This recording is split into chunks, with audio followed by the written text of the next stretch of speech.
வானத்துக்கும் பூமிக்கும் சகல அதிகாரம் படைத்த நல்ல தகப்பனே, உங்களோட வார்த்தைகளுக்காக ஸ்தோத்திரம். வார்த்தை கொடுக்கிற அடியேனை கர்த்தர் மரத்தை நீங்கள் வெளிப்படுங்க. உங்களோட வல்லமை, உங்களோட வார்த்தைகள் ஜனங்களுக்கு பிரயோஜனமாக இருக்கட்டும். இயேசு நாமத்தை கேட்கிறோம் நல்ல பிதாவே, ஆமென். அல்லேலூயா, அல்லேலூயா. மீண்டும் வரப்போகிற இயேசு நாமத்தினாலே உங்கள் வாழ்த்துகிறேன், வரவேற்கிறேன். கர்த்தர் உங்களையும் உங்கள் குடும்பங்களையும் கர்த்தர் ஆசீர்வதித்து இன்னும் பாதுகாத்து நடத்துமாறாக. கர்த்தர் இந்த புதிய மாதத்திலே கர்த்தர் நமக்கு கொடுக்கிற ஒரு வாக்குத்தத்த வார்த்தை என்னவென்று சொன்னால், யோவேலுக்கு எழுதின தீர்க்கதரிசன புத்தகம் 2ஆம் அதிகாரம் அதனுடைய 21வது வசனம். யோவேல் தீர்க்கதரிசன புத்தகம் 2ஆம் அதிகாரம் அதனுடைய 21வது வசனம். தேசமே பயப்படாதே, மகிழ்ந்து களிகூரு, கர்த்தர் பெரிய காரியங்களை செய்வார் என்று சொல்லி. அல்லேலூயா. தேசமே நீ பயப்படாதே, மகிழ்ந்து களிகூரு, கர்த்தர் பெரிய காரியங்களை நம்முடைய வாழ்க்கையில கர்த்தர் செய்வாராக. அல்லேலூயா. கர்த்தர் நல்லவர். இந்த புதிய மாதத்தை காண செய்த தேவனுக்கு நன்றிகளை செலுத்துவோம். கடந்த 8 மாத காலங்கள் நம்மை பாதுகாத்து நடத்தினவர். இந்த புதிய மாதத்திலே இந்த முதல் ஞாயிற்றுக்கிழமை இந்த பரிசுத்த ஆராதனையிலே கலந்து கொள்ளும்படியாய் கர்த்தர் நம்மை கொண்டு வந்து சேர்த்திருக்கிறது தேவன் நம்மேல் வைத்த கிருபை மாத்திரமே. அல்லேலூயா. தேவனுக்கு மகிமை செலுத்துவோம். கர்த்தரை ஆராதிக்கும்படியாய் கடந்து வந்திருக்கிறவங்க அனைவரையும் மீண்டும் வரப்போகிற இயேசு நாமத்தினால் வாழ்த்துகிறேன், வரவேற்கிறேன். கர்த்தர் பெரிய காரியங்களை செய்வாராக. கர்த்தர் கொடுக்கிற ஒரு வாக்குத்தத்த வார்த்தை, பயப்படாதே, மகிழ்ந்து களிகூரு என்று சொல்லி. எந்த காரியத்தை குறித்து நாம் பயந்து கொண்டு இருக்கிறோமோ அந்த காரியத்தை குறித்து நீ பயப்பட தேவையில்லை. நீ மகிழ்ந்து களிகூரு, கர்த்தர் பெரிய காரியங்களை செய்ய போகிறார். அல்லேலூயா. தலைப்பு பயப்படாதே, மகிழ்ந்து களிகூரு. அல்லேலூயா. நீ எதை குறித்து, நீ எந்த காரியத்தை குறித்து நீங்க பயந்து கொண்டிருக்கிறீங்களோ அந்த காரியத்திலிருந்து கர்த்தர் உங்களுக்கு ஒரு மகிழ்ச்சியை கொடுக்க அவர் வல்லமுள்ளவராக இருக்கிறார். ஏசாயா தீர்க்கதரிசன புத்தகம் அதனுடைய 41வது அதிகாரம் அதனுடைய 10வது வசனம்.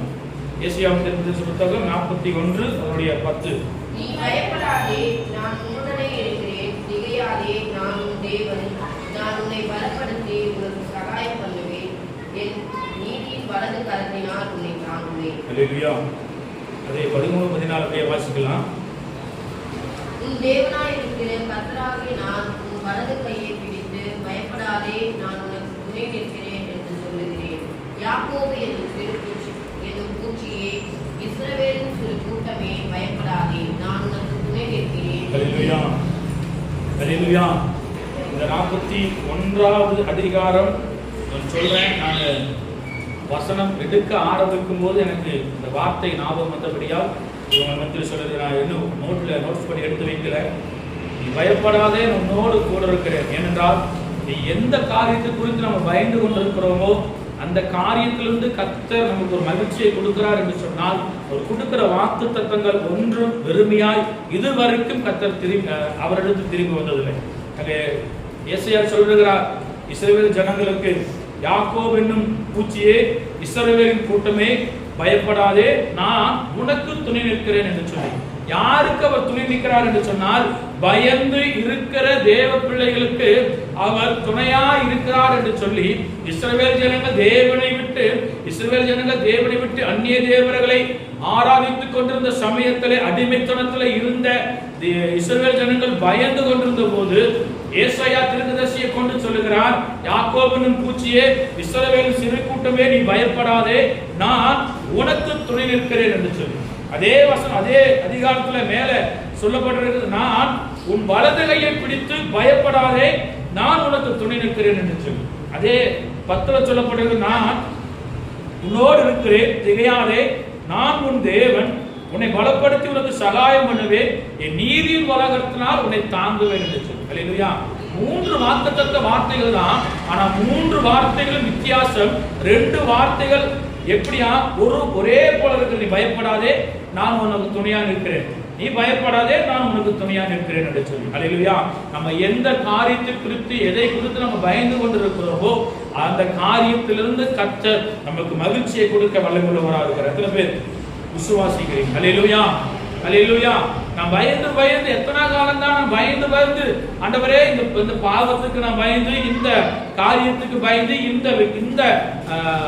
இந்த சொல்லானது தேவையில்லாத வார்த்தைக்கு நான் பயந்து இவ்வளவு காலமா நான் இருப்பதை பார்க்கணும். ஆண்டவரே, நீங்க எனக்கு துணையா இருக்கிறீங்க என்ற விசுவாசத்தோடு என்னுடைய பாவங்கள், தேவையில்லாத வீண் சொல்லுகளுக்கு கர்த்தரை விலக்கி நீங்க காத்துக் கொள்ளுங்க என்று சொல்லி நம் தேவ சமூகத்தில் ஒப்புக் கொடுக்கும் போது கர்த்தர் நமக்கு இருக்கிற பயத்தை நீக்கி மகிழ்ச்சியை கொடுக்கிற தேவன் அவர் நம்மோடு கூட உண்டு. அல்லேலூயா.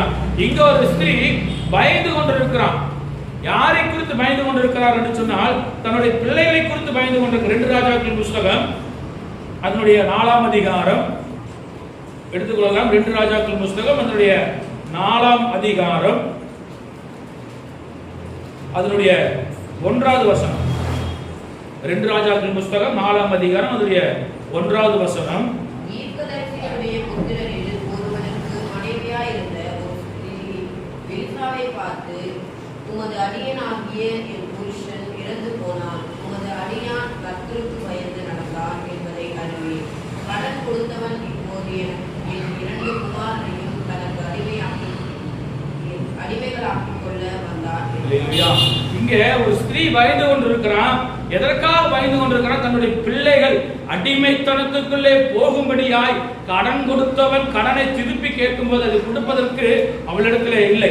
தீர்க்கதரிசியின் மனைவியாய் இருக்கிற ஸ்திரீ பயந்து கொண்டிருக்கிற எதற்கு என்று சொன்னால், தன் பிள்ளைகள் 2 பேரும் அடிமைகளாக கொண்டு போகப்படுவார்கள். என்ன அடிமைகளாக? பாவத்தில் கொண்டு போய் விடலாம், விக்கிரகத்துக்கு கொண்டு போய் அடிமையாக விடலாம். என அவன், அந்த ஸ்திரீ தீர்க்கதரிசியுடைய மனைவியா இருக்கிறான். தீர்க்கதரிசி தேவனுக்கு பயந்து நடந்தவன். அவன் கணவன் இறந்து விட்டார். இறந்து விட்ட சமயத்தில் அவன் தீர்க்கதரிசியா இருக்கிறான். அவள் கடன் பெற்றிருக்கிறான். கடன் கொடுத்தவன் திரும்ப கேட்கிறான். கடன் கொடுத்தவன் திரும்ப கொடுப்பதற்கு அவளிடத்துல பணம் இல்லை. அவன் 2 பிள்ளைகள் தான் இருக்கிறாங்க. அவன் கடன் கொடுத்தவன் என்ன சொல்றானா, நீ 2 பிள்ளைகளை எனக்கு அடிமையாய் கொடு, உன் கடன் தீரும் மற்றும் அவனை அடிமையாக நான் வைத்துக் கொள்கிறேன் என்று சொல்றான். அல்லேலூயா. இங்கே அடிமைகளாக கொண்டு போகப்படுகிறதுக்கு என்னவென்று சொன்னால், தன் கடன் கொடுக்காத, தன் கடன் பெற்ற இடத்திலே கடனை திருப்பி கொடுக்காத சூழ்நிலையில இருக்கிற அந்த தீர்க்கதரிசியின் மனைவியாக இருக்கிற ஸ்திரீ தன் 2 பிள்ளைகளுக்காக பயந்து கொண்டிருக்கிறார். என்ன நடக்குமோ என்று சொல்லி, என் பிள்ளைகளுடைய வாழ்க்கை என்ன ஆகுமோ என்று சொல்லி பயந்து கொண்டிருந்த சமயத்தில் அவன் அடிமையாக கொண்டு போக வருகிறான். அப்பொழுது அந்த ஸ்திரீ எலிசாவினிடத்தில் வந்து சொல்கிறான்.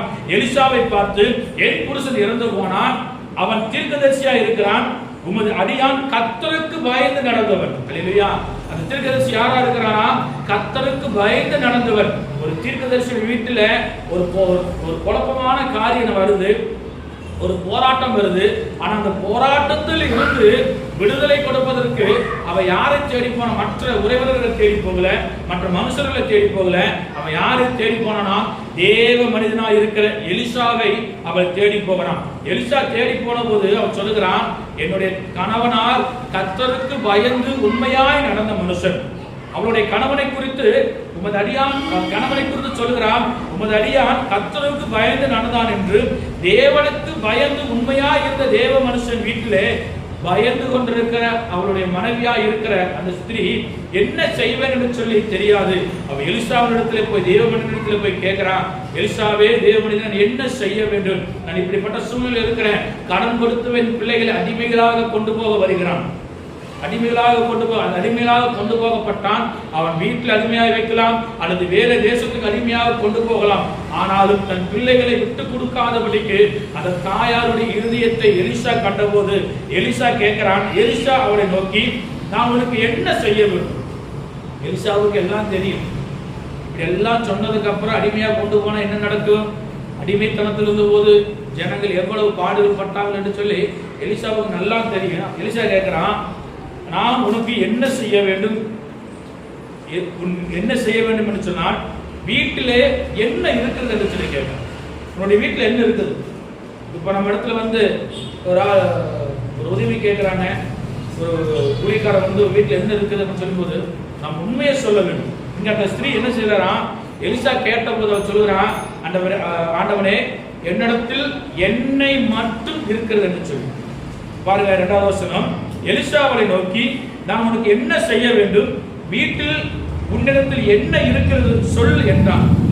வீட்டில் என்ன இருக்கிறது சொல்லு முதலாவது. இதே காரியம் எலியா அந்த பஞ்சகாலத்திலே போன போது சாரிபாத் உதவி வீட்டுல எலியா கேட்கிறான், என்ன இருக்குதுன்னு சொல்றான், கொஞ்சம் மாவு கொஞ்சம் எண்ணெய். உண்மையை சொல்றான்.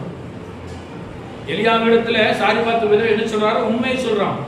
கொஞ்சம் எண்ணெய் இருக்குது, கொஞ்சம் மாவு இருக்குது, அதுல என் பையனுக்கு எனக்கு சுட்டு அடை சாப்பிட்டு அடுத்த வேலைக்கு உணவு இல்லை, அடுத்த வேலை மரணத்துக்கு ஏதுவான பாதையில நான் நிற்கிறேன் என்று சொல்லி அவன் உண்மையை சொன்ன போது எலியா என்ன செய்தாரா, முதல்ல அதுல எனக்கு சரி முதலாவது எனக்கு அதுல ஒரு அப்பத்தை சுட்டு கொண்டு வந்து கொடு என்று சொன்ன போது அந்த சாரிபாத் உதவி என்ன செய்தாரா, அதே போலதான் கொண்டு வந்து. இல்ல நான் சாப்பிட்டு என் பையனுக்கு கொடுக்க போறேன், உங்களுக்கு கொடுக்க முடியாது என்று சொல்லி சாரிபாத் உதவி சொல்லல. அது சொன்னதுக்கு அப்புறம் எலியா சொன்னார், பஞ்சகாலம் முடிகிற வரைக்கும் பானையில மாவும் எண்ணெயும் குறையாதபடி கர்த்தர் சாரிபாத் உதவி ஆசீர்வதித்தார். அல்லேலூயா. அதே போலதான் எலிசாவின் நாட்களில் நடந்த காரியம், தீர்க்கதரிசி மனைவியா இருக்கிற ஸ்திரீ தன் பிள்ளைகளுக்காக பயந்து கொண்டிருந்த போது அந்த பயத்தை நீக்கும்படியாக தேவ மனுஷனை தேடி போகிறான். எலிசாவை தேடி போன போது எலிசா கேட்கிறான், உன்னிடத்துல உன் வீட்டுல என்ன இருக்கிறது என்று சொன்ன போது அவன் வேற ஒன்னும் சொல்லல, உண்மையை கூறினால் எண்ணெய் மட்டும் இருக்கிறது என்று சொல்லு. என்ன சொன்ன பாருங்க, அதற்கு அவள், ஒரு குடம் எண்ணெய் அல்லாமல் உமது அடியாருடைய வீட்டிலே வேறொன்றும் இல்லை என்று சொல்லி உண்மையா கூறான். அவர் சொல்லியிருக்கலாம், பொய் கூறியிருக்கலாம், இல்லை என்கிட்ட வேற எதுவுமே இல்லை, எனக்கு நீ தான் கொடுக்கணும்னு சொல்லியிருக்கலாம். ஆனால் அவன் தேவ மனுஷன் என்று சொல்லி அறிந்து அந்த ஸ்திரீ பயந்து கொண்டிருந்தாலும் தேவனுக்கு முன்பாக தேவ மனுஷனுக்கு முன்பாக உண்மையை கூற வேண்டும் என்று சொல்லி அவன் சொல்லுகிறான், ஒரு குடம் எண்ணெய் அல்லாமல் வேறு ஒன்றும் இல்லை என்று சொல்லி அவன் உண்மையை கூறினான். பின்பு எலிசா செய்த காரியம் 3வது வசனத்திலே பார்க்கும்போது, அப்பொழுது அவன், நீ போய் உன்னுடைய அயல் வீட்டுக்காரர், என் வீட்டுல ஒரு குழந்தை இருக்குது, என்ன ஒரே ஒரு குழந்தை இருக்குது, அவன் சொல்றான், நீ போய் உன் பக்கத்து வீட்டில் இருக்கிற எல்லார் இடத்துல பாத்திரத்தை வாங்கி கொண்டு வந்து உன் வீட்டுல ஒரு ஓரத்துல வை. யாராவது செய்வாங்களா? யாராவது செய்வாங்களா? இப்படி செய்ய மாட்டாங்கல்ல. நல்லா கவனிச்சு பாருங்க. இங்க அந்த ஸ்திரீ செய்த காரியம், அவன் சொன்னதை எல்லாரிடத்திலும் அநேக வெறும் பாத்திரங்களை வாங்கி கொள்ள வேண்டும். இல்லையா? எலிசாவின் பக்கத்து வீட்டுக்கார எல்லா இடத்திலும் அநேக வெறும் பாத்திரங்களை கேட்டு வாங்கிக்கொள். எலிசா சொன்னது வெறுமையான பாத்திரங்கள். அதாவது நம்முடைய வெறுமையில இருக்கும் போதுதான் அது கர்த்தர் நமக்கு நிறைவான ஒரு பலனை ஆசீர்வாதத்தை கொடுக்க வல்லமையுள்ளவராக. இல்லையா? ஏன்னா நிறைவானது நமக்குள்ள வரும்போது நமக்கு இருக்கிற குறைகள் எல்லாம் நிறைவாகும். இங்க அவர் செய்த காரியம், அநேக வெறும் பாத்திரங்களை கேட்டு வாங்கி உள்ளே போய் உன் பிள்ளைகளுடன் உள்ளே நின்று கதவை பூட்டி அந்த பாத்திரங்கள் எல்லாவற்றிலும் வார்த்து நிறைந்ததை ஒரு பக்கத்துல வைன்னு சொல்லி, காரி பாத்திரத்தெல்லாம் வாங்கிக்க, உன் வீட்டு பக்கத்துல இருக்கிற எல்லாருடைய காரி பாத்திரத்தெல்லாம் வீட்டுல வாங்கி வை, வாங்கி அதை ஓரத்துல வை, உன் குடத்துல இருக்கிற எண்ணெயை அந்த பாத்திரத்துல எல்லாம் நிரப்பின பாத்திரங்கள் எல்லாவற்றையும் ஒரு ஓரத்துல வை. எவ்வளவு பாத்திரம் சொல்லி தெரியாது, ஆனால் அந்த குடத்தில் இருக்கிற எண்ணெய், அந்த பெரும் பாத்திரங்கள் எல்லாம் நிரம்ப நிரம்ப நிரம்ப அந்த குடத்தில் இருக்கிற எண்ணெய் குறையது. அல்லேலூயா, அல்லேலூயா. இந்த எண்ணெய் எனக்கு ஞாபகத்தில் வந்தபடியா நான் சொல்லுவேன், இந்த எண்ணெய் அபிஷேகத்தை குறிக்கிறது. வெறுமையான பாத்திரமாக நாம் இருப்போம் என்று சொன்னால், அந்த அபிஷேகம் நமக்குள்ள இருக்கும்போது, அந்த வெறுமையான பாத்திரத்தின் அந்த அபிஷேகம் நமக்குள்ள நிறைவாக இருக்கும்போது, அபிஷேகத்தின் நிறைவு நமக்குள்ள இருக்கும் என்று சொன்னால், பிசாசானவன் ஒருபோது நம்மை தொடுவதற்கு ஆவியானவரும் தேவன் நம்மை விடுகிறது. அல்லேலூயா.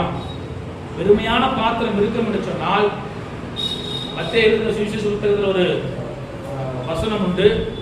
பிசாசு ஒரு மனிதனுடைய சரீரத்தில் பிசாசு போனதுக்கு அப்புறம் அவனுடைய உள்ளத்திலே தேவனுடைய வார்த்தை இல்லை என்று சொன்னால், அது ஜோடிக்கப்பட்டதாய், அவன் இருதயம் ஜோடிக்கப்பட்டதாய் இருக்கும் என்று சொன்னால், அந்த பிசாசு போய் தன் உண்டானதை கொள்ளாத 7 பிசாசுகளை கூட்டி கொண்டு வந்து அவன் உள்ளத்தில் தங்கணும். அல்லேலூயா. அப்படி இல்லாதபடிக்கு தேவனுடைய வார்த்தைகளும் அந்த அபிஷேகம்ங்கிற எண்ணெய் நமக்குள் நிறைவாக இருக்கும் போது, நிறைவுகளை குறைவுகளை கத்த நிறைவாகி நடத்துகிறவர் நம்மோடு கூட இருக்கிறார். இந்த இடத்துல நம்முடைய தேவைகளை நினைத்து கலங்காமல் தேவ சமூகத்திலே வெறுமையான பாத்திரமாய் நாம் ஒப்பு கொடுக்கும் போது கர்த்தர் வெறுமையான பாத்திரத்தை நிரப்ப அவர் வல்லமையுள்ளவராக இருக்கிறார். அல்லேலூயா. அந்த அந்த ஸ்திரீ அப்படிதான் செய்தான். தன் வீட்டுக்குள்ள பக்கத்துல இருக்கிற எல்லா இடத்துல வாங்கின பாத்திரங்களை, காலி பாத்திரம் எல்லாம் ஒரு இடத்துல வச்சிருக்கிறான். ஒரு இடத்துல வச்ச போது தன் வீட்டில் இருக்கிற அந்த வீட்டை பூட்டி கொண்டு, தன்னுடைய பிள்ளைகளோடு போய் அந்த வீட்டை பூட்டி கொண்டு எலிசா சொன்னபடி செய்தான். எலிசா சொன்ன வார்த்தைக்கு ஒன்றும் அவர் விலகி செய்யல. எலிசா சொன்ன வார்த்தை அப்படியே உள்ளே போய், உன் பிள்ளைகளுடன் உள்ளே நின்று கதவை பூட்டி அந்த பாத்திரங்கள் எல்லாவற்றிலும் பார்த்து நிறைந்ததை ஒரு பக்கத்திலே வை என்று சொன்னார். அல்லேலூயா.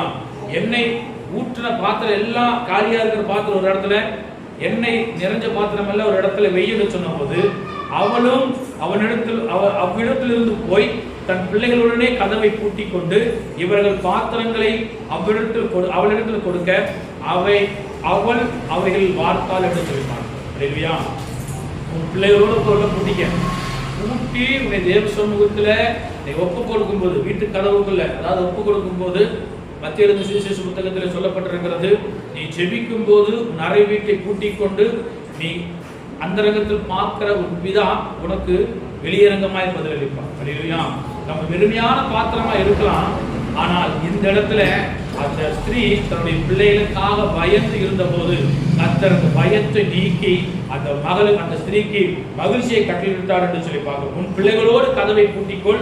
எலிசா சொன்னபடி அந்த ஸ்திரீ செய்தால், 6வது வசனம், பாத்திரங்கள் எல்லாம் நிறைந்தது. பாருங்க 6வது வசனம், அந்த பாத்திரங்கள் நிறைந்த பின்பு அவள் தன் மகன் ஒருவனை நோக்கி, இன்னும் ஒரு பாத்திரம் கொண்டு வா என்றான். அல்லேலூயா. எல்லா பாத்திரம் நிறைஞ்சிருச்சு. அந்த ஸ்திரீ அவனுடைய மகனிடத்துல கேட்கிறான், இன்னொரு பாத்திரம் கொண்டு வா என்று சொன்ன போது அவன் சொல்றான். அப்பொழுது அவன் அந்த மகன் சொல்லுகிறான், அதற்கு அவன் வேறு பாத்திரம் இல்லை என்றான். அப்பொழுது எண்ணெய் நின்று போய். அல்லேலூயா. நமக்கு நிறைவானது, அதாவது இந்த குறைவான அந்த வெறுமையான பாத்திரம் நிறைவா இருக்கும்போது அந்த அபிஷேகத்தின் வல்லமையை மீண்டும் மீண்டும் மீண்டும் கத்த நம்ம உயிர்ப்பிக்க அவர் வல்லமுள்ளவர். அல்லேலூயா. இங்க அந்த ஸ்திரீ கேட்டார், வேற ஒரு பாத்திரம் இருந்தா கொண்டு வர சொன்ன போது, இல்ல வேற பாத்திரம் இல்லை என்று சொன்ன உடனே அவள் வார்க்கப்பட்ட எண்ணெய் நின்று போயிடுச்சு. அதுக்கப்புறம் அவள் போய் தேவ மனுஷனுடைய எலிசாவிடத்தில் சொல்லுகிறான். 7வது வசனம், அதை அறிவித்த போது அப்பொழுது அவன், நீ போய் அந்த எண்ணெயை விற்று உன் கடனை தீர்த்துக்கொள், மீதம் இருக்கிறதை வைத்து நீ ஜீவனம் பண்ணு என்று சொல்லு. அல்லேலூயா. ஒரு தேவ மனுஷனுடைய மனைவியா இருக்கிற அந்த ஸ்திரீ, தீர்க்கதரிசி மனைவியா இருக்கிற ஸ்திரீ பயந்து கொண்டு இருக்கிறார். தன்னுடைய பிள்ளைகளுக்காக பயந்தார். தன் பிள்ளைகள் அடிமைத்தனத்தில் போனால் அவன் வாழ்க்கை எப்படி இருக்குமோ, அவன் வாழ்க்கை எப்படியாய் போகுமோ என்று சொல்லி அவன் பயந்து கொண்டிருந்த சமயத்துல தேவ மனுஷன் எலிசா கடந்து வந்து எலிசா அந்த குடும்பத்தை அந்த பயத்திலிருந்து நீக்கி மகிழச் செய்தார் என்று சொல்லி பார்க்கிறோம். அல்லேலூயா. அந்த ஸ்திரீ பயந்து கொண்டிருந்த சமயத்துல எலிசா அந்த குடும்பத்துல ஒரு மகிழ்ச்சியை கட்டளையிட்டார் என்று சொல்லி பார்க்கிறோம். அதுதான் நம்ம தேவையை நினைத்து நம்ம கலங்கி இருக்கிற பார்க்கிலும் தேவ சமூகத்துல நம்ம ஒப்பு கொடுக்கும் போது, தேவைகளை பார்க்கிலும் நீ என்னோடு கூட இருக்கும் போது எனக்கு ஒரு கவலை இல்லை என்று சொல்லி கர்த்தர் நம்ம இன்னும் ஆசீர்வதித்து நடத்த வல்லவராக இருக்கிறார். அல்லேலூயா. 2வது, ஒரு சேனை பயந்து கொண்டிருக்கிறது. 1 சாமுவேல் புத்தகம் அதனுடைய 17வது அதிகாரம், 1 சாமுவேல் புத்தகம் 17ஆம் அதிகாரம் அதனுடைய 11வது வசனம். சவுலும் இஸ்ரவேல் அனைவரும் அந்த பெலிஸ்தனுடைய வார்த்தைகளை கேட்டு கலங்கி மிகவும் பயப்பட்டார்கள். பெலிஸ்தனுடைய வார்த்தையை கேட்டு கலங்கி பயந்து கொண்டிருக்கிற சவுல் ராஜாவும் அவனுடைய சேனையும், இஸ்ரவேலின் தேவனாய் இருக்கிற கர்த்தர் அவருடைய சேனையை வழிநடத்துகிற தேவன் அவர்களோடு இருக்கிறார் என்று சொல்லி அறிந்த போதும் ஜனங்களும் ராஜாவும் பயந்து கொண்டிருக்கிறார்கள். யாரை குறித்து என்று சொன்னால், காத்தூரானாகிய கோலியாத்தை குறித்து. வாசிக்கலாம் அதனுடைய 4வது வசனம், அதே அதிகாரம் 4-5 வசனங்கள். அப்பொழுது காத்தூரானாகிய கோலியாத் என்று பெயருள்ள ஒரு வீரன் பெலிஸ்தரின் பாளையத்திலிருந்து நடுவே நிற்பான். அவன் உயரம் 6 முழமும் 1 ஜானுமாம். அவன் தன் தலையின் மேல் வெண்கலச் சீராவை போட்டு ஒரு போர்க்கவசம் தரித்துக் கொண்டிருப்பான். அந்த கவசத்தின் நிறை 5000 செக்கலான வெண்கலமாய் இருக்கும். அல்லேலூயா. இங்க காத்தூரானாகிய பெலிஸ்தனா இருக்கிற கோலியாத் சேனைகளுக்கு முன்பாக, இஸ்ரவேலின் சேனைகளுக்கு முன்பாக கடந்து வந்து இஸ்ரவேலை நிந்தித்துக் கொண்டிருந்தது மாத்திரமல்ல, இப்படியாக அவன் 40 நாளும் செய்து வந்த 16 வசனம் சொல்லப்படுகிறது. அந்த பெலிஸ்தன் காலையிலும் மாலையிலும் 40 நாள் வந்து வந்து நிற்பான். இதை கேட்ட சவுல் ராஜாவும் அவனுடைய சேனைகளும் பயப்பட்டு கொண்டிருந்தார்கள், பயந்து கொண்டிருந்தார்கள். அந்த சமயத்துல தான் தாவீது அங்கே கடந்து வருகிறான். எதற்கு கடந்து வருகிறான் என்று சொன்னால், தன்னுடைய சகோதரனுடைய நலத்தை விசாரிக்கும்படியாய் கடந்து வருகிறான். வந்த சமயத்திலே கோலியாத் கடந்து வந்து இஸ்ரவேலின் சேனையை நிந்தித்துக் கொண்டிருக்கிறதை கண்ட தாவீதுக்கு ஒரு கோபம் வருகிறது, வைராக்கியம் வருகிறது. படைகள் எல்லாவற்றையும் நிந்திக்கிறதுக்கு இது விருத்து சேதம் இல்லாத பெலிஸ்தன் எம்மாத்திரம் என்று சொல்லி தாவீது கோபப்பட்டு அவன் கடந்து போகிறான். கடந்து போன போது நடந்த காரியம் என்று சொன்னால், அவன் ஆற்றிலே இருந்து 5 கூழாங்கலை எடுத்துக்கொண்டு அவன் தாடியை கையில எடுத்துக்கொண்டு தடியை பிடித்துக்கொண்டு கடந்து போகிறான். கடந்து போன சமயத்துல கர்த்தர் ஒரு பெரிய அற்புதம் செய்த. பயந்து கொண்டிருந்த இஸ்ரவேலுடைய சேனைகளுக்கு முன்பாக ஒரே ஒரு தாவீது கடந்து போகிறான். பாருங்க, 1 சாமுவேல் புத்தகம் 17ஆம் அதிகாரம் 45 47 வசனம் வாசிக்கும் போது, அதற்கு தாவீது பெலிஸ்தரை நோக்கி, நீ பட்டயத்தோடும் ஈட்டியோடும் கேடகத்தோடும் என்னிடத்தில் வருகிறாய். நானோ நீ நிந்தித்த இஸ்ரவேலுடைய ராணுவங்களின் சேனை தேவனாகிய சேனையுடைய கர்த்தர் நாமத்திலே உன்னிடத்தில் வருகிறேன். இன்றைய தினம் கர்த்தர் உன்னை என் கையில் ஒப்பு கொடுப்பார் என்று சொல்லி. அல்லேலூயா. ஜனங்கள் எல்லாம் பயந்து கொண்டிருக்கிறாங்க, என்ன நடக்குமோ என்று சொல்லி. ராஜாவும் பயந்து கொண்டிருக்கிறான். ஆனால் இங்க நடந்த காரியம், தாவீதை கர்த்தர் எடுத்து பயன்படுத்தினார். பயந்து கொண்டு இருந்த இஸ்ரவேலுடைய சேனைகளுக்கு முன்பாக ஒரு வீரன் எழுப்பி கடந்து போகிறான். பயந்திருந்த ஜனங்களுக்கு எல்லாவற்றையும் தீர்க்கும்படியாக தாவீது கடந்து போன போது 49ஆம் வசனத்திலே தன் கையை அடைப்பத்திலே போட்டு அதிலிருந்து ஒரு கல்லை எடுத்து கவனிலே சுற்றி அவன் நெற்றிலே பட எறிந்த போது கோலியாத் முகங்குப்புற விழுந்தான். தாவீது கையில கத்தி இல்ல, ஆனால் கோலியாத்துடைய கத்தியை எடுத்து கோலியாத்துடைய தலையை வெட்டி அதை பிடித்துக் கொண்டு கடந்து வருகிறான். கடந்து வந்த சமயத்துல நடந்த காரியம் என்று சொன்னால், பயந்து இருந்த சேனை என்ன செய்தது சொன்னால், 18ஆம் அதிகாரம் அதனுடைய 6-7 வசனங்கள். தாவீது பெலிஸ்தரை கொன்று திரும்பி வந்தபோது, ஜனங்கள் திரும்ப வரும்போது, ஸ்திரீகள் இஸ்ரவேலின் சகல பட்டணங்களில் இருந்து ஆடல் பாடலுடன் புறப்பட்டு மேளங்களோடும் கீத வாக்கியங்களோடும் சந்தோஷமாய் ராஜாவாகிய சவுலுக்கு எதிர்கொண்டு வந்தார்கள். அந்த ஸ்திரீகள் ஆடி பாடுகையில், சவுல் கொன்றது 1000, தாவீது கொன்றது 10,000 என்று முறையாக பாடினார்கள். அல்லேலூயா. இங்க தாவீது அந்த கோலியாத்தை கொன்றதுக்கு அப்புறம் கர்த்தர் ஒரு மகிழ்ச்சியை இஸ்ரவேல் சேனைக்கு கொடுக்கிறார். அந்த ஸ்திரீகள் எல்லாரும் பாடி தேவனை மகிமைப்படுத்தினார்கள் என்று சொல்லி பார்க்கிறோம். அல்லேலூயா. என பயந்து கொண்டிருக்கிற சேனைக்கு முன்பாக, பயந்து நடுங்கி கொண்டிருக்கிற சேனைக்கு முன்பாக தாவீது கடந்து போகிறான். தாவீது கடந்து போன போது கோலியாத்தை தாவீது முறியடித்தான். முறியடித்த போது கர்த்தர் பயந்து கொண்டிருந்த இஸ்ரவேலுடைய சேனைக்கு முன்பாக கர்த்தர் மகிழ்ச்சியை கட்டளையிட்டார். அல்லேலூயா. அதான் அந்த மாதத்திலே கர்த்தர் கொடுக்கிற வாக்குத்தத்தம், நீ பயப்படாதே, மகிழ்ந்து களி கூறு என்று சொல்லி. அல்லேலூயா. நீங்க பயந்து கொண்டிருக்கலாம், நீங்க பயத்தை விட்டு தேவ சமூகத்திலே மகிழ்ந்து களி கூறுவோம். கர்த்தர் பெரிய காரியங்களை நம்முடைய வாழ்க்கையில் செய்வாராக. அல்லேலூயா. இஸ்ரவேல் ஜனங்கள் எகிப்து தேசத்தில் அடிமையாய் இருந்த போது, அடிமைத்தனத்திலிருந்து கடந்து வந்த போது வனாந்தரத்தில் நிற்கிறார்கள். செங்கடல் முன்பாக இருக்கிறது, பின்னாடி பார்வோன் சேனை. இஸ்ரவேலுடைய ஜனங்கள் எல்லாரும் மோசேயை பார்த்து முறுமுறுக்கிறார்கள். எங்களை வனாந்தரத்தில் அழிக்கும்படியாக எங்களை அழைத்துக் கொண்டு வந்தாயா என்று சொல்லி பயந்து நடுங்கிக் கொண்டிருந்த போது மோசே சொல்லுகிறான், இன்று கண்ட எகிப்தினை இனி நீ காண மாட்டாய் என்று சொல்லி அவன் மோசே சொன்னபோது, இந்த யுத்தம் கர்த்தருடையது என்று சொன்னபோது அவர்கள் அந்த செங்கடலை பிளந்து கடந்து போனார்கள். கடந்து போன சமயத்துல செங்கடல் பார்வோனுடைய சேனையை முற்றிலும் முறியடித்து அது தண்ணீரை மூழ்கடித்த போது மீரியாம் 90 வயதுள்ள மீரியாம் தப்பெடுத்து பாடினார். கர்த்தர் செய்த நன்மைகளை நினைத்து பயந்து கொண்டிருந்த இஸ்ரவேல் ஜனங்கள் செய்த காரியம், ஒரு மகிழ்ச்சியை கர்த்தர் செய்தார். அல்லேலூயா.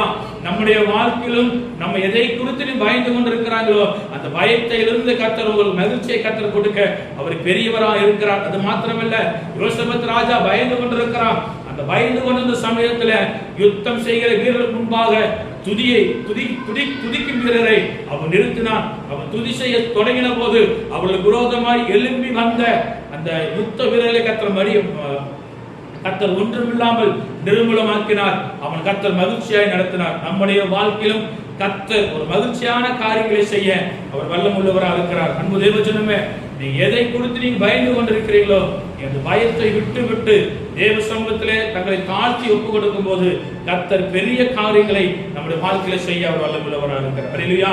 தேசமே, நீ பயப்படாதே, மகிழ்ந்து களிக்கூறு. கர்த்தர் நம்முடைய வாழ்க்கையில பெரிய காரியங்களை செய்ய போகிறார். ஜனமே, நீ பயப்படாதே, அவர் உன்னோடு துணை இருக்கிறார் என்று சொன்னவர் நம்மோடு கூட உண்டு. நீ எதை குறித்தும் கலங்காதே, கர்த்தர் பெரிய காரியங்களை நம்முடைய வாழ்க்கையில செய்ய போகிறார். அல்லேலூயா.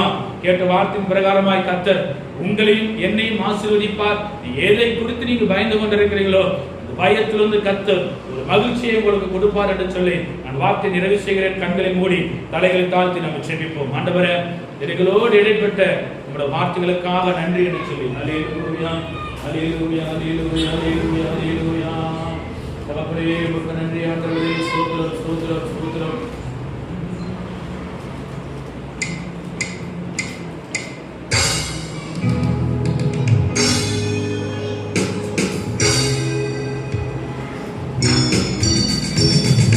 மகிழ்ந்து களிக்கூறு மகனே, பயவேண்டாம். மகிழ்ந்து களிக்கூறு மகனே, பயவேண்டாம்.